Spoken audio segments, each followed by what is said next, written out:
Another big story making headlines today. The FDA has taken the first steps to ban trans fats from foods in the United States. This move could prevent 20,000 heart attacks and 7,000 deaths from heart disease every year. CBS 19's Courtney Friedman breaks down this proposal for us and shows us what East Texans think. A new Food and Drug Administration proposal could soon declare partially hydrogenated oils unsafe. Those oils are the source of trans fats. A trans fat is created when hydrogen is added to a liquid vegetable oil to make it more solid. So they're used a lot to increase shelf life and stability and change textures. Tyler dietitian Lauren Clark agrees with the FDA. It increases your risk for heart disease, heart attack, and stroke. Something Mother Francis patient Barbara Hester has become familiar with. I had a heart stent put in March. One of the veins was like 99% closed. Hester used to eat a lot of trans fats, but now things are different. I've got to really change now. Even though there's been a push for years to take trans fats out of foods, you can still find them lurking in a lot of processed foods right in your grocery store, like frozen or microwavable meals, microwavable popcorn, and even some brands of hot chocolate.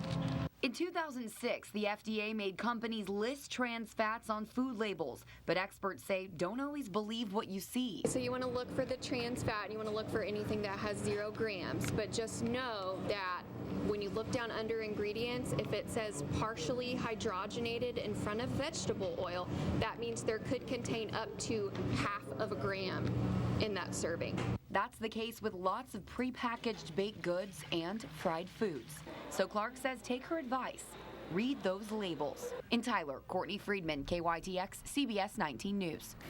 If the FDA proposal becomes a ban, companies will have to find substitutes for all trans fats. Some of those heart-healthy substitutes could include canola oil or vegetable oil. Well, say goodbye to trans fats. The government proposing measures today that want to get rid of trans fats altogether. KTK's Alexa Vogue right now joining us live in the studio. What it means for all of us. Yeah, Neil, this means unless companies prove that these hydrogenated oils are safe to eat and got the FDA's approval, it would be illegal to sell their product. So maybe you're into cookies. Perhaps you run to a Little Debbie when you're down.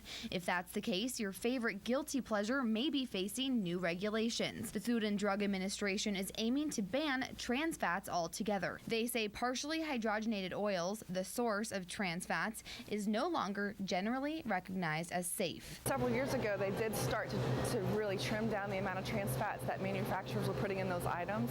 So it's really good to see that we're making that last push to completely get rid of it, because there's no nutritional benefit whatsoever.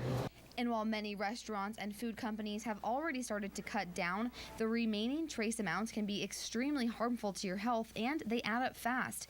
Even if the trans fat is 0 on the label, it does not mean it's not there. Companies are only required to put trans fat on the label if there's more than ½ gram per serving. But if it lists hydrogenated oils under ingredients, it has trans fats. And why are they so bad? It actually lowers your good cholesterol, which is your HDL, and it increases your bad cholesterol, which is your LDL, and over time that can lead to heart disease, which you see is the #1 killer of both men and women in America. So the ridding of this fat, experts say, is a great thing. And the Center for Disease Control and Prevention estimates that reducing trans fats can prevent 7,000 deaths from heart disease each year and up to 20,000 heart attacks. Saving lives and getting healthier, that's what it's all about. Worried about your favorite goodies? We'll have a list of all the foods this will affect coming up on KETK News at 6. Reporting live in the studio, Alexa Vogue, KETK News.